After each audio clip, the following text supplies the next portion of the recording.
अस्सलाम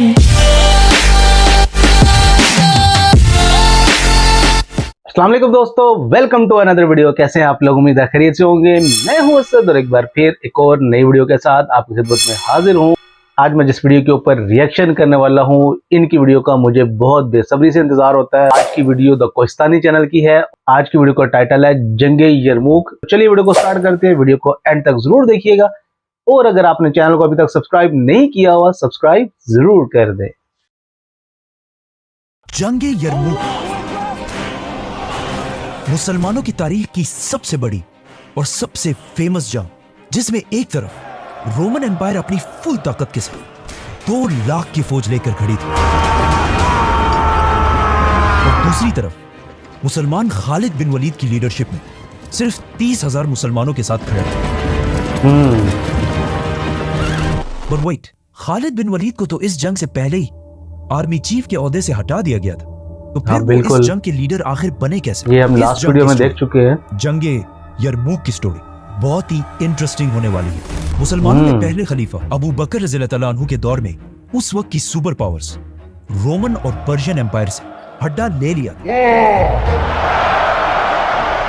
और जब हजरत उमर रज़ियल्लाहु तआला अन्हु खलीफा बने तो मुसलमान खालिद बिन वलीद की लीडरशिप में इन दोनों एम्पायर से ये सारा इलाका फतह कर चुके थे। लेकिन जैसे ही हजरत उमर खलीफा बने, उन्होंने खालिद बिन वलीद को उनकी पोजीशन आर्मी चीफ के ओहदे से हटा दिया, जिसे हम इस वीडियो में एक्सप्लेन कर चुके, और उनकी जगह अबू उबैदा इब्न जर्राह को मुसलमानों का नया आर्मी चीफ बनाया। नाउ खालिद बिन वलीद के जमाने में मुसलमान दमास्कस जैसी बड़ी सिटी को फतह कर चुके थे। ये इतनी बड़ी सिटी थी कि ये आज तक सीरिया, शाम का कैपिटल है। तो अबू उबैदा इब्न जर्राह की लीडरशिप में मुसलमान इस सिटी से भी आगे बढ़े और रोमन एम्पायर की एक दूसरी बहुत ही इंपॉर्टेंट सिटी तक पहुंचे, एमेसा, जिसे आज होम्स कहा जाता है। एमेसा कोई आम सिटी नहीं थी, इसकी लंबी लंबी दीवारें थी और इन दीवारों के सामने एक बहुत बड़ी नहर बनाई गई थी ताकि कोई इस सिटी के दीवारों तक ना पहुंच सके। अबू उबैदा की लीडरशिप में मुसलमानों ने इस सिटी को चारों तरफ से घेर लिया। लेकिन अब मसला ये था कि जब मुसलमान इस सिटी तक पहुंचे तो ये दिसंबर के सख्त सर्दी का मौसम था और यहाँ बहुत ज्यादा बर्फबारी हो रही और मुसलमान तो सारे अरब के गर्म डेजर्ट से आए थे, तो वो इस सर्दी को बर्दाश्त नहीं कर सकते थे। काफी अरसा गुजरने के बाद भी मुसलमान इस सिटी को फतह नहीं कर सके और आखिर एक दिन मुसलमानों ने फैसला किया कि अब हम और थक गए, तो वो इस सिटी को छोड़कर वापस जाने लगे। ये तारीख में पहली दफा था कि मुसलमान किसी जंग को छोड़कर वापस जा रहे थे। ये देखकर अमेसा का जनरल और अवाम बहुत खुश हुई और कहने लगे कि हमें पता था ये अरब इस सर्दी को बर्दाश्त नहीं कर पाएंगे। तो इस सिटी के जनरल ने अपनी फौज को मुसलमानों पर हमले का हुक्म दिया ताकि मुसलमानों को यहाँ से जल्दी भगा सके, जिसकी वजह से उसकी फौज किले से बाहर निकल आई और मुसलमानों का पीछा करने लगी। जैसे ये फौज अपने किले के तोपों और तीरों की रेंज से बाहर निकली तो मुसलमानों की फौज अचानक रुक गई और इन पर हमला कर दी और एट द सेम टाइम मुसलमानों की इन 2 फौजों ने भी आकर इस फौज पर हमला कर दिया और इस तरह ये सारी फौज खत्म हो गई और इनका जनरल मारा गया। मुसलमानों की आर्मी की इस जबरदस्त प्लानिंग को देखकर यही लगता है कि जरूर ये खालिद बिन वलीद का ही मशवरा होगा। अबू उबैदा मुसलमानों की फौज लेकर वापस सिटी के पास आए। अमेसा के लोग जो अब तक बहुत खुश थे, ये देखकर उनका सारा हौसला टूट गया और उन्होंने सिटी की गेट्स खोलकर अबू उबैदा के सामने सरेंडर कर दिया। नाउ अब फाइनली टाइम आ चुका था कि मुसलमान शाम, सीरिया से निकलकर रोमन एम्पायर के कैपिटल तुर्की में कॉन्स्टेंटिनोपल, जिसे आज इस्तांबुल कहा जाता है, उसकी तरफ बढ़ते। लेकिन अचानक एक मैसेंजर मुसलमानों की कैपिटल मदीना से खलीफा उमर बिन खत्ताब का एक बहुत ही इंपॉर्टेंट लेटर लेकर फुल स्पीड मदीना से एमेसा की तरफ पहुंचा और उस मैसेंजर ने सीधा जाकर ये लेटर अबू उबैदा तक पहुंचाया। इस लेटर में बहुत ही एक अजीब बात लिखी थी। इसमें लिखा था कि बस इससे आगे मुसलमानों की फौज को बढ़ने की इजाजत नहीं और ये क्लियरली लिखा हुआ था कि एमेसा के बाद कोई भी दूसरा इलाका फतह नहीं करना। End of course Abu Ubaida और मुसलमानों की सारी फौज ने हजरत उमर के इन ऑर्डर्स को बगैर किसी क्वेश्चन के मान ली। लेकिन अब हजरत उमर के इस ऑर्डर से एक बहुत बड़ा मसला ये हुआ कि मुसलमानों की फौज की स्पीड, जो इससे पहले ही खालिद बिन वलीद के हटाने से बहुत ही स्लो हो चुकी थी, अब ऑलमोस्ट खत्म हो गई और इतनी स्लो हुई कि इस मैप को देखें।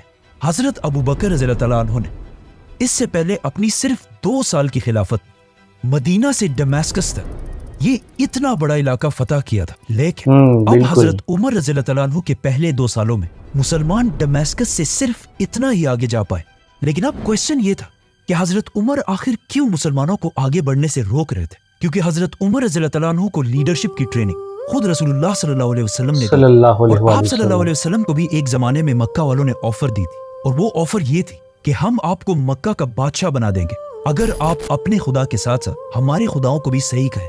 लेकिन आप सल्लल्लाहु अलैहि वसल्लम ने ये आसानी का रास्ता अपनाने के बजाय इस ऑफर को ठुकरा दिया और कई साल तक मक्का वालों के जुल्मों को बर्दाश्त करते रहे।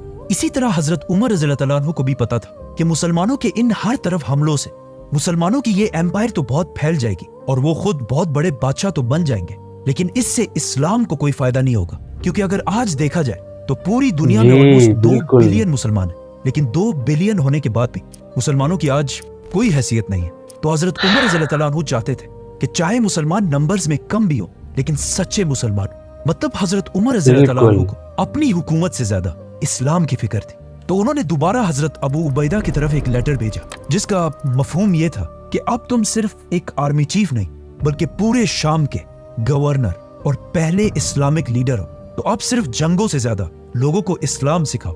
और यहीं से पहली बार अरब से बाहर लोग इस्लाम के सिस्टम को जानने लगे। इससे पहले हजरत अबू बकर रज़ी अल्लाह तआला अन्हु के दौर में मुसलमान इतनी टेंस सिचुएशन में थे कि उन्हें इन नए इलाकों में इस्लामिक निजाम कायम करने का टाइम नहीं मिला। तो अब हजरत उमर रज़ी अल्लाह तआला अन्हु ने पहली बार दुनिया के सामने एक नया सिस्टम रखा, खिलाफत का सिस्टम। और हजरत उमर रज़ी अल्लाह तआला अन्हु ने बहुत सोच समझ के हजरत अबू उबैदा को इस काम के लिए चूज किया, क्योंकि अबू उबैदा इब्न जर्राह रज़ी अल्लाह तआला अन्हु इस्लाम के पहले 10 मुसलमानों में से थे, और इस्लाम लाने के बाद वो रसूलुल्लाह सल्लल्लाहु अलैहि वसल्लम की हर डिसीजन में उनके साथ शामिल थे और इस्लाम के साथ इतने लॉयल थे कि जब जंग बदर में मुसलमान और काफिर एक दूसरे के सामने हुए तो अबू उबैदा के वालिद दुश्मनों की फौज में थे, और फिर जब जंग शुरू हुई तो अबू उबैदा के वालिद उन्हीं के हाथों से मारे गए, जिसके बाद इनकी इस्लाम के साथ कमिटमेंट पर किसी को कोई शक नहीं था। इसीलिए हजरत उमर रज़ी अल्लाह तआला अन्हु ने खालिद बिन वलीद को हटाकर इन्हें मुसलमानों का नया लीडर बनाया, क्योंकि अब जंग से तो ये मेन ज्यादा एक ऐसे रीजन थी। लीडर की जरूरत थी जो लोगों को इस्लाम का असल मकसद सिखा सके। तो हजरत अबू उबैदा रज़ी अल्लाह तआला अन्हु ने पूरे शाम को छोटे हिस्सों में डिवाइड करके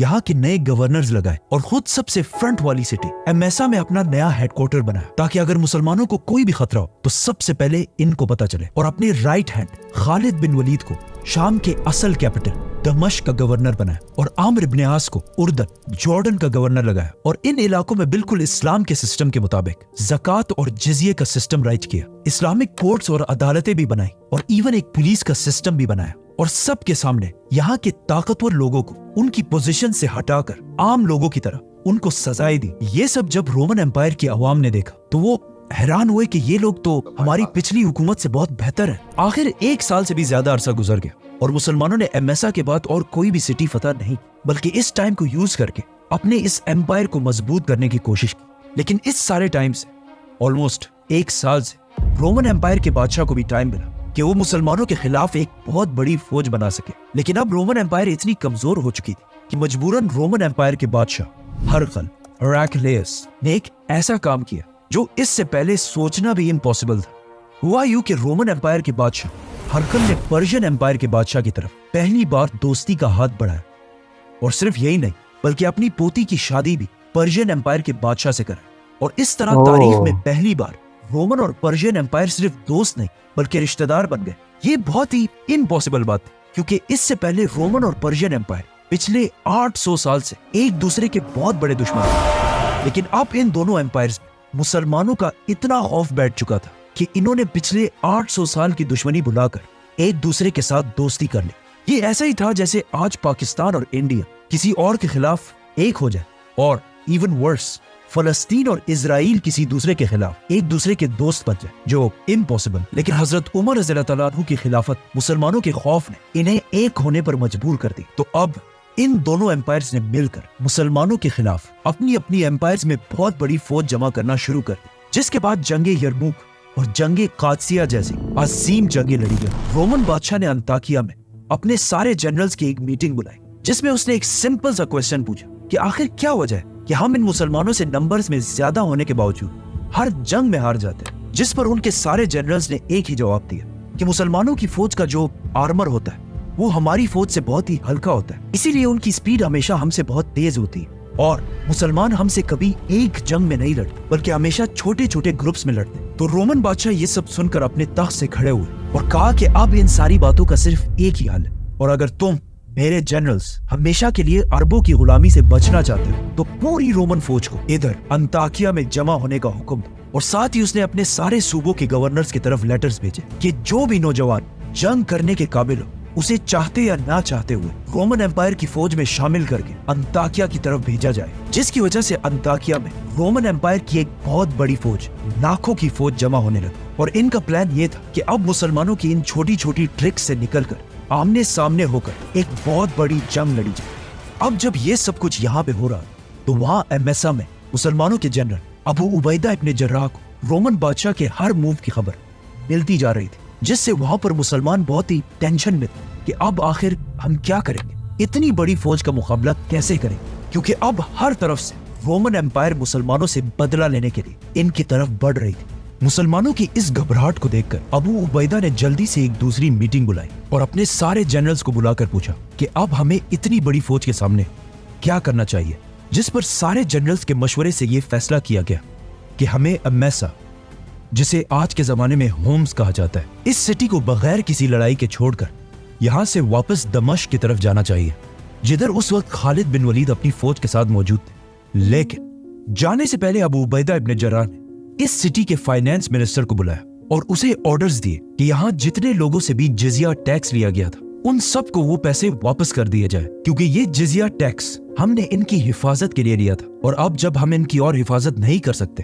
तो इस टैक्स पर भी अब हमारा कोई हक नहीं है। तो इधर मुसलमान इस सिटी को छोड़कर जाने की तैयारी कर रहे थे और वहां वो फाइनेंस मिनिस्टर अपनी टीम के साथ एमेसा के हर घर घर तक जाकर लोगों को उनके टैक्स के पैसे वापस दे रहा था। ये देखकर यहाँ के लोग अगेन हैरान रह गए कि आखिर ये क्या मखलूक है कि हम तो सिर्फ इस बात पर खुश थे कि इन्होंने हमारे इलाके फतह करने के बाद हमें नहीं मारा और हमारी औरतों को भी कुछ नहीं कहा और हमारी जमीनें भी नहीं छीनी, और अब इस सब के बाद भी ये हमसे लिया गया टैक्स भी वापस करके जा रहे हैं। इनमें से एक बंदे ने मुसलमानों के जनरल के पास आकर ये तक कहा कि खुदा आप लोगों को हमारे ऊपर दोबारा लाए। तो आखिर मुसलमान इस सिटी होम्स को छोड़कर यहाँ से दमिश्क की तरफ रवाना हुए, जहाँ खालिद बिन वलीद अपनी फौज के साथ इनका इंतजार कर रहे थे। दमिश्क पहुंचते ही दोबारा सारे जनरल्स की मीटिंग स्टार्ट हुई कि अब आगे हमें क्या करना चाहिए। अब जब ये मीटिंग चल ही रही थी कि अचानक एक मैसेंजर जॉर्डन उर्दन से अम्र इब्न आस का लेटर लेकर अबू उबैदा के पास पहुंचा, और इस लेटर में लिखा था कि रोमन एम्पायर की फौज की ताकत को देखकर सिर्फ जॉर्डन में नहीं बल्कि हर तरफ बहुत सारे क्रिश्चियंस बगावत कर रहे हैं। और अब जब उन्होंने ये भी देखा कि मुसलमान उस फौज के डर से एमेसा छोड़कर वापस आ चुके हैं तो उनका कॉन्फिडेंस और भी बढ़ चुका है और हर तरफ इन बगावतों को कंट्रोल करना बहुत मुश्किल हो चुका है।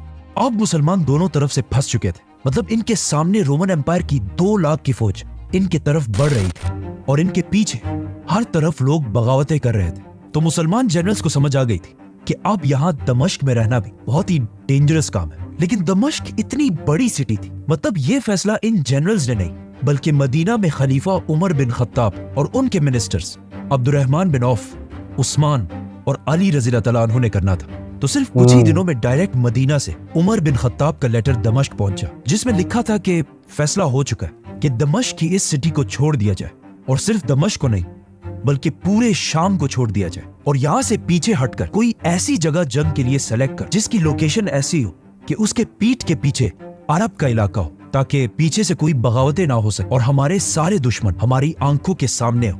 तो फौरन हजरत उमर रज़ियल्लाहु अन्हु के इस ऑर्डर पर काम शुरू हो गया और मुसलमान दमिश्क को छोड़कर पीछे हटे और जॉर्डन में अम्र इब्न आस की फौज की तरफ रवाना हुआ। बट जाने से पहले यहाँ के सारे लोगों से भी जो टैक्स लिया गया था, अबू उबैदा ने वो टैक्स वापस करने का हुक्म दिया, और यहाँ के लोग भी हैरान हुए कि ये कौन लोग हैं आखिर मुसलमानों की ये फौज और अम्र इब्न आस की फौज यरमूक के दरिया के पास एक दूसरे के साथ मिल गई, और साथ ही शाम में मुसलमानों की जितनी भी फौज वो सारे भी आकर मुसलमानों की इस फौज के साथ शामिल हो, और ये सब रोमन एम्पायर की फौज का इंतजार करने लगे। वहाँ मदीना में भी हजरत उमर रज़ी अल्लाह अन्हु और उनके सारे मिनिस्टर्स बहुत टेंशन में थे कि अब इतनी बड़ी फौज का मुकाबला कैसे करेंगे, क्योंकि ये अब तक इस्लाम की तारीख की सबसे बड़ी जंग थी। तो उन्होंने इस फौज की मदद के लिए मदीना में इस फौज के लिए लोग जमा करना शुरू कर दिए। तो हजरत उमर रज़ी अल्लाह अन्हु ने मस्जिद नबवी में सबको बुलाकर एक बहुत ही जबरदस्त स्पीच की, जिसमें सबसे पहले वो सहाबा भी सामने आए जो इस्लाम की पहली जंग बदर में भी शामिल थे, और अब उनकी एज भी बहुत ज्यादा थी, लेकिन ये जंग इतनी खतरनाक थी कि जंग बदर के 100 सहाबा इस जंग में शामिल होने के लिए तैयार हुए। मतलब जंगे बदर के 313 में से 100 सहाबा, जो एक बहुत बड़ा नंबर है, तो ये बदरी बिल्कुल। सहाबा भी बिल्कुल जंगे बदर की तरफ अब तलवार उठाकर जंगे यरमूक की तरफ जाने के लिए तैयार हुए। इन्हीं 100 सहाबा को देखकर 1000 और सहाबा भी इस जंग के लिए तैयार हुए, और इन 1000 सहाबा को देखकर 5000 और मुसलमानों ने भी यरमूक की तरफ जाने का वादा किया। ये देखकर हजरत उमर रज़ियल्लाहु ताला अन्हु ने भी इरादा किया कि वो खुद इस जंग को यरमूक में लीड करेंगे। लेकिन फिर बाकी सहाबा ने उन्हें समझाया कि ये जंग जीतना बहुत ही मुश्किल काम है, और कहीं ऐसा ना हो कि मुसलमान ये जंग हार जाए और खलीफा को भी नुकसान पहुंचे, तो इससे इस्लाम को बहुत बड़ा नुकसान होगा, तो आप इस जंग के लिए खुद मत जाए। अब वहां यरमूक के मैदान में एक तरफ 2 लाख और दूसरी तरफ सिर्फ 30,000 की फौज खड़ी थी। लेकिन काफी दिन गुजरने के बाद भी इन दोनों फौजों में कोई भी एक दूसरे पर हमला नहीं कर रहा था, और कई हफ्तों तक रोमन कैंप से रात को शराब और पार्टीज की आवाजें आती रहती थी, और ऐसा लग ही नहीं रहा था कि ये लोग कोई जंग करने के लिए आए। तो ये देखकर खालिद बिन वलीद ने सोचा कि जरूर इसके पीछे कोई ना कोई साजिश चल रही हो। तो अचानक एक दिन रोमन जनरल वाहान का एक बंदा मुसलमानों के कैंप्स की तरफ आया और अबू उबैदा से कहा कि हम आपसे लड़ना नहीं चाहते, बल्कि आप लोगों के साथ एक डील करना चाहते हैं, तो आप अपना कोई स्ट्रॉन्ग जनरल कल हमारी तरफ भेजें। तो अबू उबैदा रज़ियल्लाहु ताला अन्हु ने of course Khalid bin Walid को उनकी तरफ भेजा। जैसे ही खालिद बिन वलीद वहां पहुंचे तो रोमन जनरल ने उन्हें डराने के लिए अपनी फौज को फुल सीधी लाइन में खड़ा किया और फुल आर्मर के साथ भर दिया, ताकि मुसलमान जनरल के दिल में रोमन एम्पायर का खौफ बैठ जाए। बट ये लोग किसको डरा रहे थे? खालिद बिन वलीद को? I don't think so. Khalid bin Walid इन सारी चीजों को इग्नोर कर सीधा रोमन जनरल के पास पहुंचे। तो जनरल सारों के सामने खड़े हुए और अपनी स्पीच स्टार्ट की, जिसमें उन्होंने जीसस क्राइस्ट की कुछ तारीफ करने के बाद अपने बादशाह हरकल की तारीफ करना शुरू की, और कहा कि हरकल रोमन बादशाह पूरी दुनिया का सबसे ताकतवर बादशाह है। और जब वो इसकी कुछ ज्यादा ही तारीफ करने लगा तो खालिद बिन वलीद ने उसे रोक दी और कहा, यस, मैं मानता हूं कि तुम्हारा बादशाह सबसे बड़ा बादशाह, हमारे बादशाह से भी बड़ा बादशाह, लेकिन जिस आदमी को हमने अपना लीडर बनाया वो असल में कोई बादशाह है ही नहीं, बल्कि खलीफा है। और जिस दिन उसके दिल में बादशाह की थोड़ी सी भी ख्वाहिश पैदा हुई, हम उसको उसकी पोजीशन से हटा देंगे। और ये बात बिल्कुल सही थी, क्योंकि अगर देखा जाए तो यरमूक के मुसलमानों की इस फौज में खलीफा उमर बिन खत्ताब के अपने बेटे अब्दुल्ला बिन उमर भी शामिल थे, लेकिन किसी जनरल की हैसियत में नहीं, बल्कि एक आम सोल्जर की तरह। इसके अलावा पिछले खलीफा हजरत अबू बकर के बेटे अब्दुर्रहमान बिन अबू बकर भी इस जंग में एक आम सोल्जर की तरह शामिल। और इस फौज के जनरल सारे ऐसे लोग जिनका हजरत उमर रज़ियल्लाहु ताला अन्हु के कबीले बनु अदी से दूर दूर तक कोई ताल्लुक नहीं। खालिद बिन वलीद ने ऑफ कोर्स इस मीटिंग में रोमन्स की सारी ऑफर्स को रिजेक्ट कर दी और वापस अपने कैंप्स की तरफ आए। बट एक मिनट, ये अजीब बात नहीं है कि रोमन्स 2 लाख होने के बाद भी मुसलमानों से जंग नहीं बल्कि डील करना चाहते। असल में ये सब कुछ झूठ था। रोमन्स मुसलमानों से कोई डील नहीं बल्कि टाइम बाय करना चाहते थे। याद है हमने कहा था कि इस जंग से कुछ ही अरसा पहले रोमन और पर्शियन एम्पायर दोस्त ही नहीं बल्कि रिश्तेदार बन चुके थे, और इन दोनों ने मुसलमानों के खिलाफ एक ही टाइम पर फौजें जमा करना शुरू कर दी। तो रोमन एम्पायर मुसलमानों से कोई डील नहीं बल्कि अपने दोस्त पर्शियन एम्पायर की फौज का इंतजार कर रही थी, ताकि वो जल्दी रेडी हो और हम दोनों एक साथ ही मुसलमानों पर हमला करके इन्हें खत्म कर दें। तो ये थी आज की वीडियो।